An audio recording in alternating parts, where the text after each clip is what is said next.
soledad podríamos decir que es un fenómeno primero emergente a nivel mundial, vinculado mucho a esos cambios sociodemográficos y culturales que están transformando la forma en que las personas estamos interactuando y nos estamos relacionando. Digamos que sentir soledad, y creo que todo el mundo lo ha sentido en algún momento de su vida, es el hecho de no tener, o sea, no poder tener esa interacción con otros, que es cuando hablamos de una soledad no deseada, que cuando uno se siente que no puede, digamos, interactuar y que de pronto hay un estigma, porque los estudios que hemos visto, que yo revisé, hablan mucho del estigma que hay dentro de la soledad para poderla reconocer y decir, sí, es que estoy solo, no puedo conectar con otro, y la persona entra en un estado de hipervigilancia en el que no conecta. Esa es una soledad no deseada. La otra soledad es la que a nosotros nos gusta, la que tiene un aspecto más de buscar esa introspección, de quererla, porque a veces es necesario para nuestro desarrollo, para nuestra creatividad y demás. Y la otra cosa es el aislamiento social, que obviamente es cuando uno está aislado, pero no tiene contactos con otros. Todos estos son, digamos, se pueden hablar como componentes separados, pero realmente se unen cada un concepto porque uno puede llevar al otro. El hecho de querer estar solo se puede ya ir viendo con una soledad no deseada, porque a veces ya como que me acostumbré a estar solo, ya no quiero, ya no puedo, ya no encuentro esa interacción.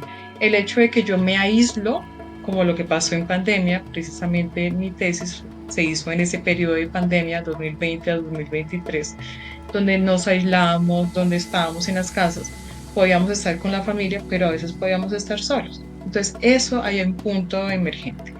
Y pues como te decía, es un tema nuevo, es un tema que empieza a tener, digamos, relevancia dentro del escenario, sobre todo en salud pública, que es el por el cual yo quise irme por este tema, y pues está rodeado de mucho estigma, lo cual hay que ver qué es lo que está pasando ahí. Es un tema de interés también de salud pública. ¿En qué momento hace daño el hecho de esa soledad no deseada?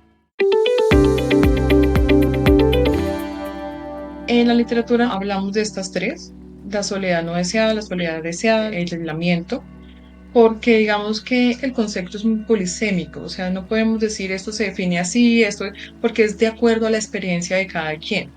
Yo puedo decir que mi soledad es deseada porque yo leo muchísimo y me gusta estar sola, entonces yo no puedo decir que para ti que estás solo te sientes mal, o sea, es realmente va mucho de la experiencia. En mi tesis doctoral, las formas en las que yo abordé la soledad fue haciendo, tomando un instrumento de medición que mide estos, digamos, estos fenómenos subjetivos, los intenta aproximar, digámoslo así, ¿no?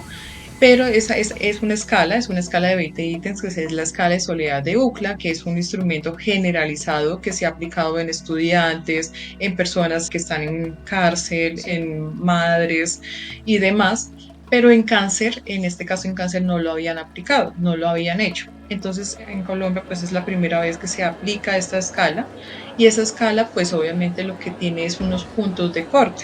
Los puntos de corte nos da, digamos, como unos niveles de soledad. Entonces, digamos que si va de 65 a 80 es alto, luego de 50 a 64 moderado a alto, 35 a 49 moderado, y de 20 a 34 es bajo. Entonces, lo que pasa ahí es que cuando, digamos, la persona, uno le aplica la escala, pues uno empieza ya a mirar, sumar el puntaje y le da tanto. Eso es una forma, yo sé que es una forma un poco muy reduccionista, pero es una manera de abordar el tema, mirar quiénes son los que están más solos, quiénes son los que tienen moderado niveles de soledad o los altos niveles de soledad. De acuerdo a la escala, si uno mira, revisa la escala de soledad de UCLA, digamos que había pacientes que decían, uno le preguntaba, ¿usted se siente solo hoy? Digamos, entonces me decía, sí, mucho, muchísimo, la familia lo apoya. No, no tanto, digamos así, estoy diciendo un escenario ficticio mientras tanto. Decía, por ejemplo, siente que puede interactuar con los demás. No puedo. Entonces, digamos que esos pacientes que daban como esos extremos eran soledad de niveles altos. Digamos que eso es como la clasificación, pero eso no tampoco define, simplemente es como los puntos de corte que el instrumento tiene y que podemos así clasificar a las personas, pero no necesariamente dice que una soledad alta sea diferente a una soledad moderada, moderadamente baja, digámoslo así.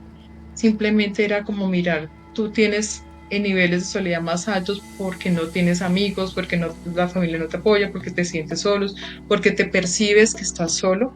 Y yo pues sí, me percibo que estoy sola, pero tengo a mi familia porque estoy con mis amigos y otras cosas más, que puede hacer diferencia en ese caso. La soledad hay que analizarla desde diferentes perspectivas. No se puede solamente utilizar un instrumento para aplicarla y quedar ahí porque es que es tan amplia, como te decía, tiene tantas cosas que el mismo sistema de salud lleva a una persona a estar sola. Y digamos que la soledad también puede ser el desgaste de una sociedad desigual. Se hablaba, digamos, los estudios hablan de que la soledad es una pandemia. Para mí eso es una visión un poco muy acotada, porque realmente lo que ocurre es que la soledad es eso, es como la consecuencia de que nos han dejado muy solos, abandonados. Un paciente con cáncer se siente cansado de todo lo que tiene que hacer, el trámite, la burocracia, la economía. Entonces vemos que un instrumento no va a poder recoger todo eso, pero sí nos permite clasificar unos puntos de corte y mirar quiénes son los que pueden estar más o menos solos. Entonces, eso fue lo que se hizo inicialmente. Luego se siguió a un estudio de corte prospectiva de 2 años, que precisamente, como te decía, fue hecho en el periodo de pandemia. Y ahí encontramos una relación entre la soledad y el tiempo a la muerte, que era lo que queríamos asociar. Y realmente vimos que los pacientes que presentaban niveles altos de soledad morían muy pronto porque ellos se sentían mal a pesar de que estaban rodeados de su familia. Nosotros somos seres sociales. Si nosotros nos devolvemos a nuestra evolución, nosotros siempre hemos estado en manada. No podemos tener esos comportamientos individualistas. Y normalmente, cuando una persona se mantiene totalmente sola, ya es muy difícil de conectar. Ya, digamos, el cuerpo, la mente, no logra como estar bien. Digamos, una persona que está sola y la invitan a una fiesta, ya se siente incómodo, pero es porque el mismo sistema se acostumbró y pues obviamente genera esa hipervigilancia, como que yo tengo que proteger estando en mi soledad, en mi aislamiento, y cuando eso es muy crónico, pasa mucho eso, o sea, como que no lo reconocemos y eso está pasando mucho en los jóvenes, en adultos mayores, en niños, que es difícil conectar, entonces eso es que se activa la parte de la hipervigilancia que nosotros tenemos. Es como cuando si a alguien lo van a atracar, lo primero que hace el cuerpo es reaccionar e ir a buscar como un sitio donde usted esté protegido. Entonces, eso pasa mucho a nivel cerebral cuando la soledad es muy permanente y no deseada en este caso. La soledad es dinámica. Un día yo me siento sola, a veces no. Obviamente hay personas que cuando están muy crónicos, cuando realmente tienen esa soledad crónica, no pueden salir. Y hay que preocuparnos por ellos también, porque son personas que no pueden conectar fácilmente y de ahí se desliga un montón de problemas físicos, o sea, desde lo individual mentales, o sea, se alteran los niveles de cortisol, incluso tendencias suicidas, incluso hay personas que han tenido muertes espontáneas porque hay problemas cardíacos, problemas, bueno, en fin, la soledad es algo que pasa de lo mental al cuerpo de una manera muy directa. John Cacioppo, él fue un psicólogo que trabajó mucho la soledad, murió en un accidente de tránsito. Él decía que una persona que duraba muy solo por mucho tiempo, pues obviamente tenía alteraciones a nivel, digamos, de estrés. El estrés, pues obviamente sabemos muy bien que enferma. Una persona solitaria tiene problemas de sueño, de fatiga, problemas cardiovasculares, también puede tener problemas incluso de alteraciones mentales y demás que obviamente afectan su calidad de vida e incluso se han relacionado con mortalidad, que fue, digamos, dentro de mi componente de tesis doctoral eso. No estoy diciendo que la soledad sea el factor principal de esto, sino que es que qué nos lleva a esa soledad que va a desencadenar todo lo que te acabo de decir. Lo que pasaba con los pacientes con cáncer, cuando yo hice mi parte cualitativa, por eso fue un diseño mixto, no solamente la validación, la medición y demás, sino que también pregunté a los pacientes qué pasaba ahí y ellos me decían, es que no, las EPS no me ayudan, me abandonan, me dejan solo, no tengo trabajo, el hecho de ser hombre, los hombres tienden a sentir más soledad. No quiere decir que las mujeres no, obviamente, digamos, esos fueron los resultados de mi estudio, pero a veces por el mismo estigma de que el hombre tiene que mostrarse no vulnerable, sino más bien, sí, no pueden hablar eso, entonces eso genera también esos cambios físicos y mentales. Esas cosas que hay afuera deja a una persona sola y puede generar, digamos, estos cambios, esas afectaciones a nivel de salud. Entonces, sí, sí es un problema que puede ser recurrente y que puede estar como estamos viviendo hoy en día. La idea no es medicalizar, que es un término muy importante en salud pública, la soledad, porque es algo que nosotros sentimos en algún momento. No es ir a darle medicamentos, pues yo no soy psiquiatra, pero considero que sí es algo que hay que tener conciencia de lo que está pasando y cómo estamos trabajando en eso.